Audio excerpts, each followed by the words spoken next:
Welcome everyone, we're at the Emirates Stadium, which is celebratory right now off the back of another Arsenal win, 2-1 against Chelsea. It's a 5-point gap at the top again, one game in hand.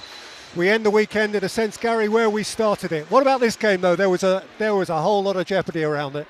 Yeah, I mean look, it's a very good week for Arsenal.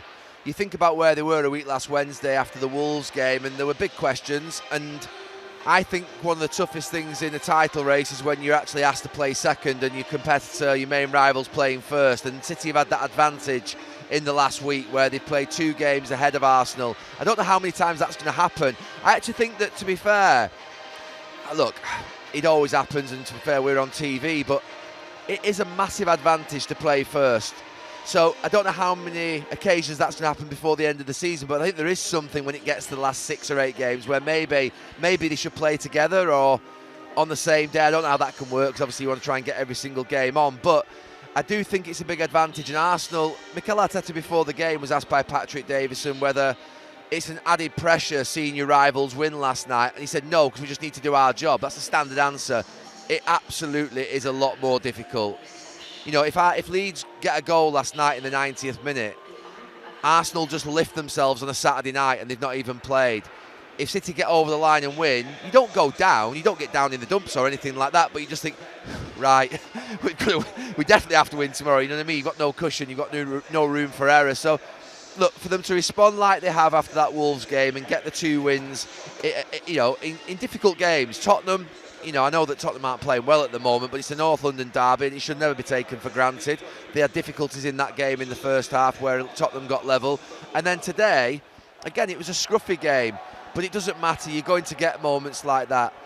Mikel Arteta would want to see, I think, a bit more fluidity in his team, but Chelsea made it difficult for them. I thought Chelsea played well in the second half. I wanted to see more belief from Chelsea in the first half. We'll come on to them shortly. But for Arsenal, set pieces, those corners are they're a saviour, aren't they? I mean, they're a saviour in one hand because they are so good at them. They've mastered the art of set piece delivery, of making the right runs, of confidence, of psychologically destroying the other teams before they even started. Almost teams are like sort of in panic mode.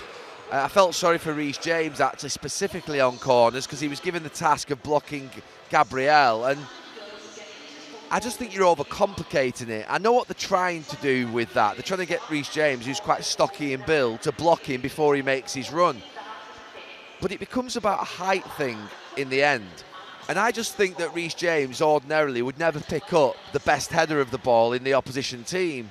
So why he's given that job, I don't know.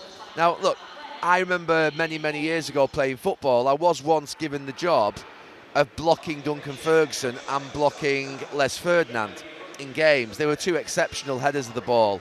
And so I was given the job of wrestling them and fighting them and stopping them running, so that actually other players, Nemanja Vidic or one of the other centre-backs, could go and head the ball. It wasn't Nemanja Vidic actually, it was probably in the Jaap Stam era or Gary Pallister era, but I was there to be sort of like stocky and sort of, you know, if they were making a run from, say, the penalty spot, I was there to block. But after the first one, you could see that Reece James was struggling. So why don't you just put Chalobah onto Gabriel and just say, look, enough's enough, let's not overcomplicate things, let's not try and be clever.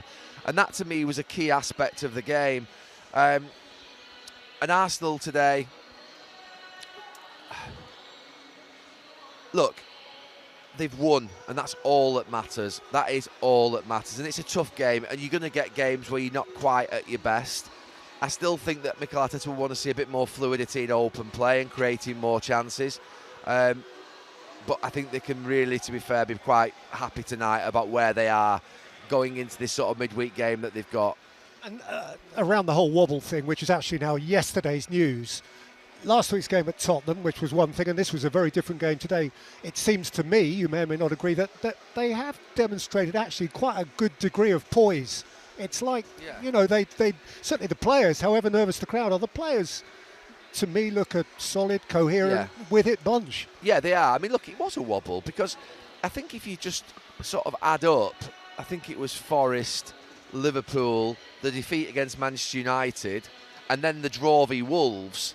The draw v Wolves off the back of those sort of 3 in the period of like 4 or 5 games, that is a major wobble for a title challenging team. So I don't think we're wrong to say it was a wobble and that, you're asking questions, but they've responded well.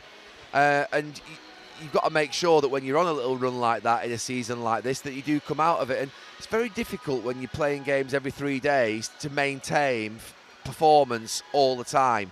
You just have to be physically strong, you have to be resolute, you have to be making sure that you win when you don't play well, and they've got that about them. It's a shock. I just heard a little bit of Saliba's interview on the pitch at the end of the game, and the way in which he talks about conceding that goal before half time, he said that's not good enough, that's not what we do.